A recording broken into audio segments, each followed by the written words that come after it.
Well, good afternoon everybody and welcome to this Sunday the 2nd of November for the last meeting of the year for the Classic Hot Rods.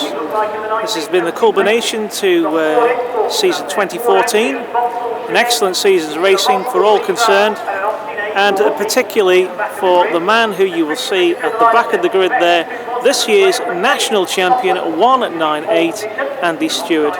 Andy has had a very successful year for the whole of 2014 and has won the championship with the strength of a 100-point margin ahead of his nearest rival, who you'll see just ahead of him on the grid, number 8, Darren Owen. Now at the back with Andy we will see number 58, Steve Lundley, in this his third and final meeting as a novice driver. He's looking to have a full campaign in season 2015, and we'll also have a new livery on that 58 Mark II. 45 is on the side of the car, but 445 is actually the driver. That's Graham Owen driving the A40, normally co-driven by his son Craig, and both of them extremely successful drivers in that very individual car. Alongside him we have 333 Lee Wood in the HB Viva, this year's national champion. Just ahead, number 20 is Dave Fry, and alongside him 924 Stuart Wright. And to the B graders, 444 Gary Andrew, and 192, that's Ken Marriott. That's Gary Andrew. 22 Ron Montagna, 101 John Barry, there goes 121 Charlie Shambury.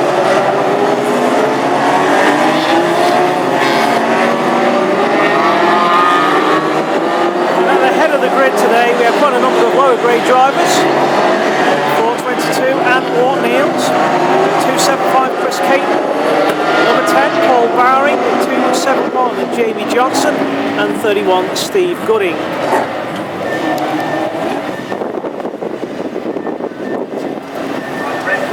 247 Graham McCabe making his long distance journey down from Scotland this afternoon.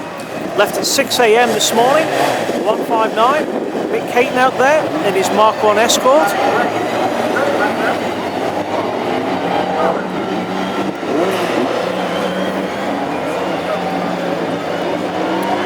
So taking up their final positions on the grid for this first heat of the afternoon. We're looking at Ant Whorton-Eales making his way down to the front with 275 Chris Caton. Ant is driving the car which Caton won with at this very same meeting last year. They've since moved on. Caton is himself moving to the former Graham McCabe car.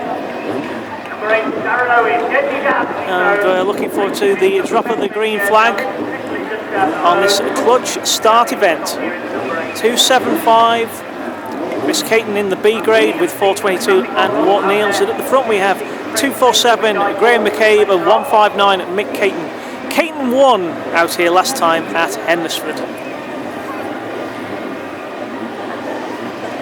Graham McCabe and Mick Caton on the front of the grid.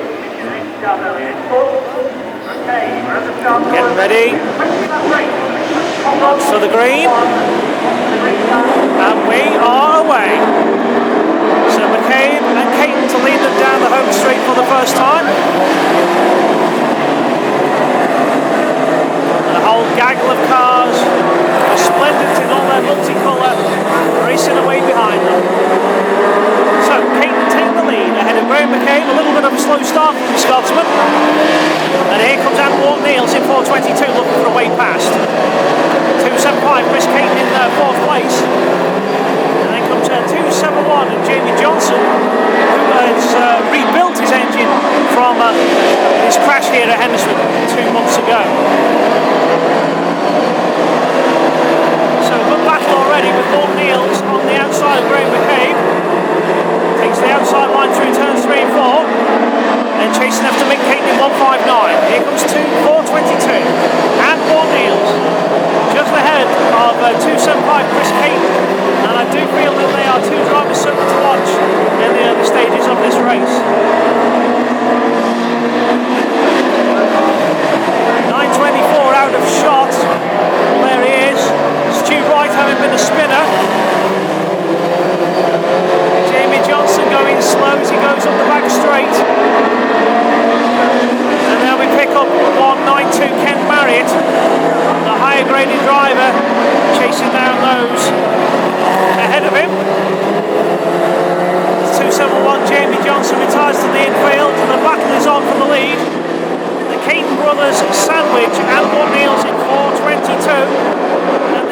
quite a battle. And now looking for the outside line on Caton, both Mark 1 escorts together with Chris Caton in the Mark 2, looking to take advantage of any mistake. Great battle between these two as the rest of the field hurry to try and chase them down. But they all enjoy quite a gap, and Whorton-Eales on the outside in a classic hot rod move. Wide out, very close to the fence he goes, and this is great racing. Caton and Whorton-Eales side by side as they go through turns 1 and 2. An absolutely epic battle for the lead.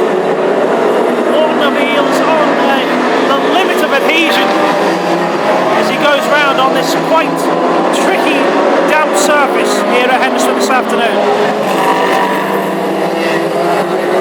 This is what makes great racing in classic hot rods, as Mick Caton stubbornly holds his line and his brother 275 Chris Caton right there on the inside.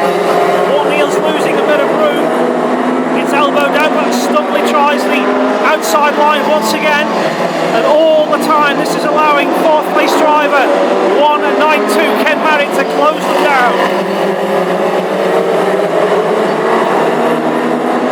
Clearly the best race of the day so far in any of the classes, and once more this is illustrating just why classic hot rod racing is proven to be the formula to watch.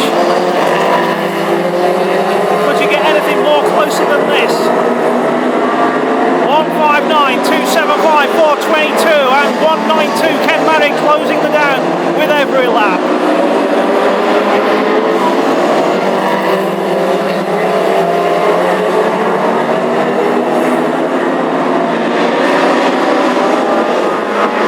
So it's a 4-way fight now for the lead in heat number 1.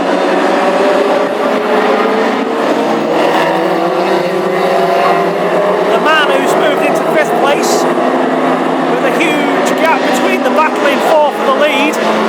There he is, 198 Andy Stewart, then comes 22 Rob Montagna and 333 Lee Wood. The rest of the field come through.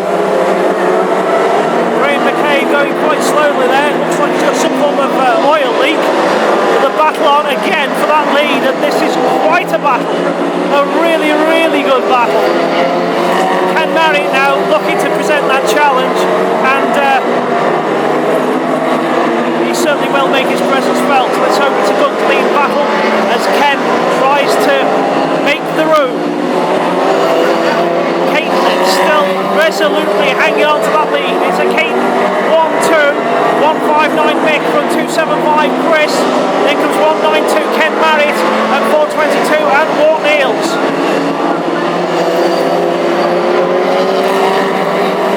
This 4-way battle now. Here comes the checkered flag, and 159 Mick Caton wins it from 275 Chris Caton, 192 Ken Marriott, 422 and Whorton-Eales, and 198 Andy Stewart. Then comes 333 Lee Wood, 22 Rob Montagna, number 8 Darren Owen, and 121 Charlie Shembry from 445 Graham Boyd, and 58 Steve Lumley. Now, apologies for those who may have been watching some of the higher graded drivers, but that was an epic race. A great 4-way battle which we really just couldn't take our eyes off, and clearly the best race of the day so far, with the Caton brothers repeating what they did back in September here at Hednesford Hills Raceway. 159 Mick Caton winning yet another victory, and just showing what great potential that budget driver has in classic hot rods. Well done, Mick.